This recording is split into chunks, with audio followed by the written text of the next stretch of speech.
Right, boys, welcome back to HARP's bar here in the Midlands. Had a bit of COVID, just getting over it. Look, it is what it is. It's about been rough for a week, but been studying hard, and we're not messing about this year, guys. We're really not messing about. These bookies, I'm going to take a bit of a pounding. So, look, it was a good start. If you followed the first video in, Keller's Stories just run today, putting up 66 to 1. Into 16 to 1.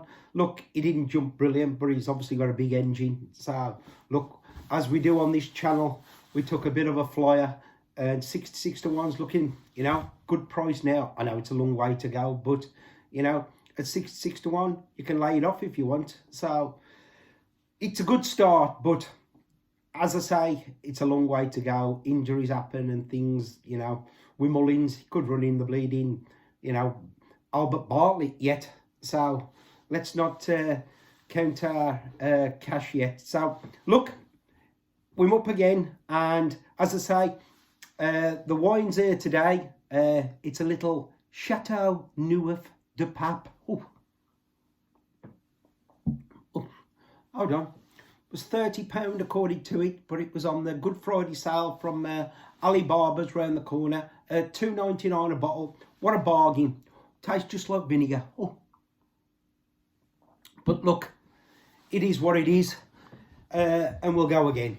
So, as I say, after Keller's Story won, I was looking at the form, and Keller's Story has beat the horse in second, Dream Diamond, by 3.5 lengths.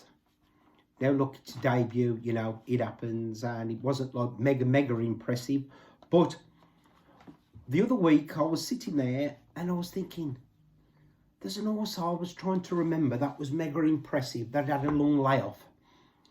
And when I looked at the form today, it's a horse called Castledale Lad. And it had, I think it had 458 days off, if my memory's not wrong. Going, which it probably is, and it was mega impressive, and I thought, my God, what's this thing? So when I looked, obviously Dream Diamond was beaten by Castleford Lad by 17.5 lengths. Now look, as you say, if you like Keller's Story, we've got to go in again. I don't care.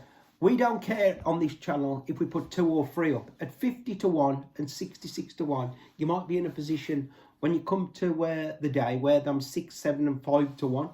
Look, I can't go just back in one horse. I'm trying to find multiples, ins and outs on different ones. I'm not trying to hit just one. Now look, one's nice to hit at 50 to 1 like we did last year on Celestone. But the only way I'm going to get out of Royal Fail is it a big multiple again. And so, like I say, I'm trying to hit big multiples. So I'm trying to go ins and outs on, if I fancy one, I'll put it with something else. Now, I'm still backing Sergino for the Arkle. I'm adamant that he's going to go for the Arkle, and he's going to be running over fences over Christmas. So, again, I'm in at 8 to 1 for a few more bets this week. But, as I say, this Castledale Lad of Elliott's, he was mega impressive, and I said he slaughtered this Dream Diamond by 17.5 length. Now he's there at 50 to 1 for the Supreme. So again, that's what I've backed today. I've had a little patent, and as I say, we'll go through them today. And as I say, Castledale Lad is the one at 50 to 1, and the other one is in the same race again as we put up last week. It's the Mare's Novice. Now, we put up Caroline Bamboo, which, look, I think everybody knows now is pretty decent. It's been going around the Twitter world. We're on our, so the 16 or 20s, I couldn't remember which one it was. But I actually got on earlier on in the season at 40 to 1. So that's one of my bigger anti-post bets. So, look, she hasn't come out yet, so who knows. But the other one was that I was always interested in was an horse called Riskaboya. It's a Richie horse. Again, he was on. If you have a look on YouTube, he was on the Matt Chapman show, whatever that's called. I think it's Unbridled, is it? and he gave it a big mention to say that, look, it's working really well.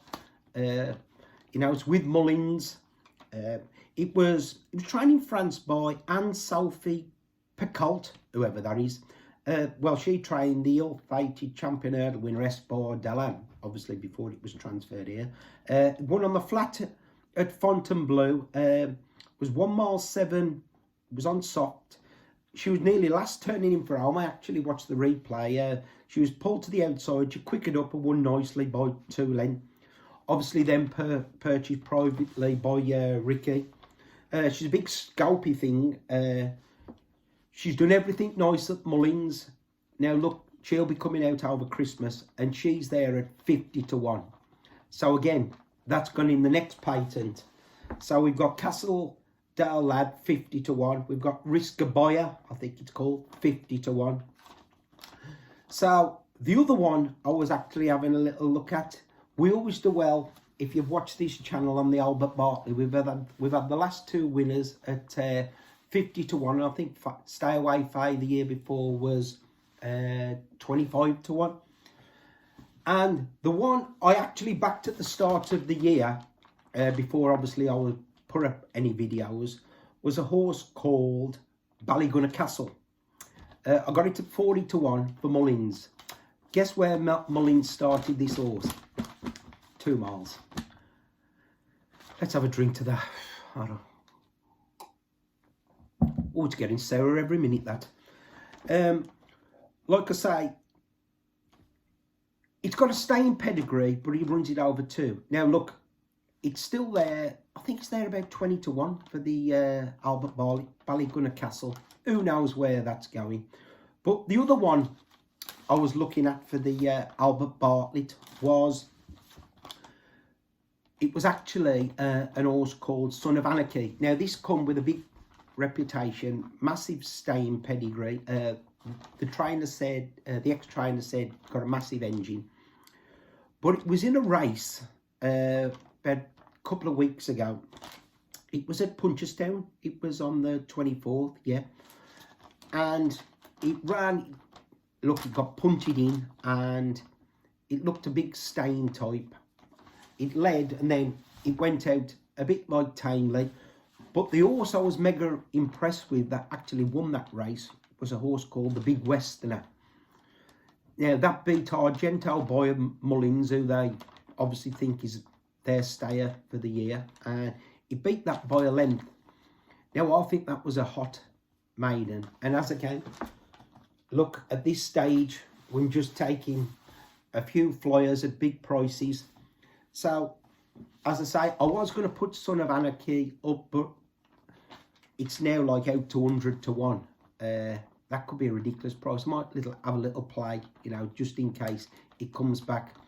Because look, some of Mullins are getting beat and you know, them needing the run. But it's the Big Westerner going in the bet for me. So my patent this week is Castle Forward Lad at 50 to 1. Risk a Buyer at 50 to 1. And the Big Westerner's there at 33 to 1.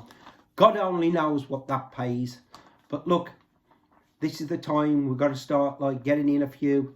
And as I say, I'm betting ins and outs. I don't care if they're in the same race. Those are the only races I've really looked at this week. Because as I said, I just pinpointed that form after Keller's Story won today. So if you think that's half decent, it won by 3.5 lengths. Castle Dale Lad beat that by 17.5 lengths, the second. So look, that's what it is this week. I'm getting back to my sour wine. If you want to know where the shop is, it's there in Wednesbury. Cheapest chips, $2.99. Chateau Neuf de Piaf. It's £30 in Morrison's. Till next week, guys, or whenever we get something else. See you from Harp's Bar. Oh, and a little quickie, just to end on. I'm getting really fed up of these podcasts where they say, press like, you know, follow my channel, and if I get 1,000 likes, I'll take my top off, run round the room, or I'll send you a bag of, you know, sweets or something. It's absolutely ridiculous to this channel. I don't give a flying you-know-what. If I get 1 viewer, 50 viewers, it's all a bit of fun for me, but I do take punting serious, and I've had a lot of tremendous comments after the first video. So look, I don't care if you press like or wherever. I'm just here to watch the racing, have a few wines, have a few laps. So you do whatever you want. Until next time, guys, I'll see you soon.